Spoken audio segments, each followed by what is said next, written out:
So I'm going to talk about this irrational succumbing to the thinking and false intuition. So to borrow a riff from Rene Descartes, you think, therefore you are, which means you are brilliant a lot of the time.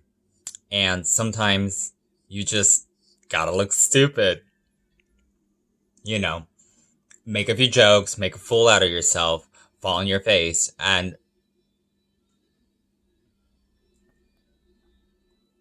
may the people that observe you have a good time observing you fail.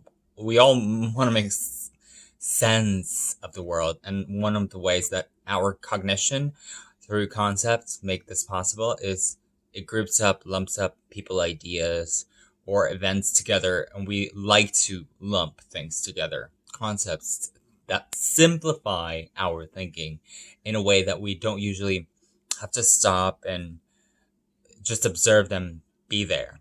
But without concepts, with a unique name for everything, you can't just shake the angular fish because there'd be no concept of shake or fish, let alone stuffed blue anglerfish.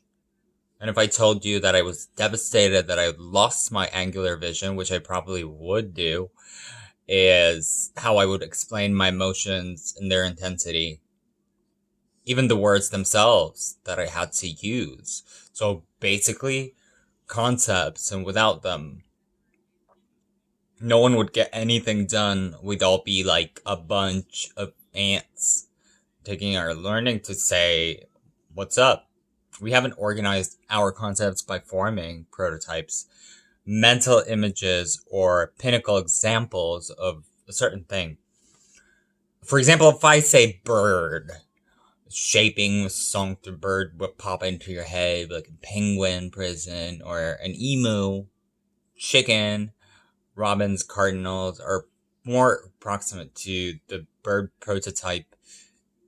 And if I show you a picture of a crazy creature you've never seen before, you know that has feathers, a beak, you find in violet under the bird category because it closely resembles your own concept of bird, indoor, or footstool. Concept and speed up our thinking and can also box our thinking in and lead to prejudice if we see something that doesn't fit our prototype. A couple of 100 years ago, the sight of a female doctor might have caused the docs to explode. People's tiny mouths, doctor and women didn't have any overlap. And some people today still feel that way. And we just gotta respect them, man up, and stay present with a lot of tolerance and patience and make room for evolving concepts. And remember that concept may sometimes hurt as much as it helps. And in one of the ways that the cognition works in our benefit is through the ability to solve puzzled problems, skills, how to access and how to assemble, how to find the missing ingredient, and how to download the new Superman movie. Sometimes we value speed, other times we value accuracy, and some people go through trial and error, and if something doesn't work, they go the other way. And they keep adding to it some words through trial and error, and they slow it down, they reverb, and they might find themselves thinking of it in two categories, good and bad. And the algorithm hierarchy, the hierarchical hierarchy in their mind of what's bigger or smaller mistake. And it guarantees an eventual solution, go maybe slow to work through, and there might be ticks, like other mental shortcuts, simple strategies that allow insects to solve and find out about it in an easy, cheesy, laid back manner. You could use an algorithm for this and methodically check every shelf and elf on the shelf.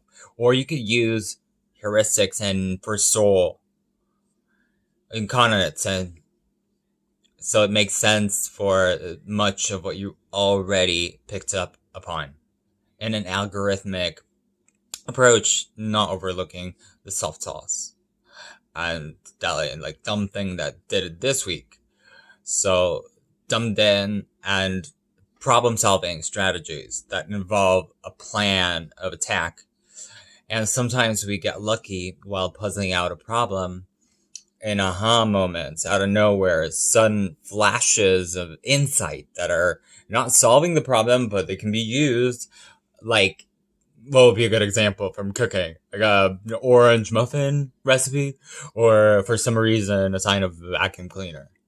And suddenly, the brain flash on neural imagery screens goes through experiment modes and gains the subject a word adding a 3-word crab, pine, and sauce to create a new compound word.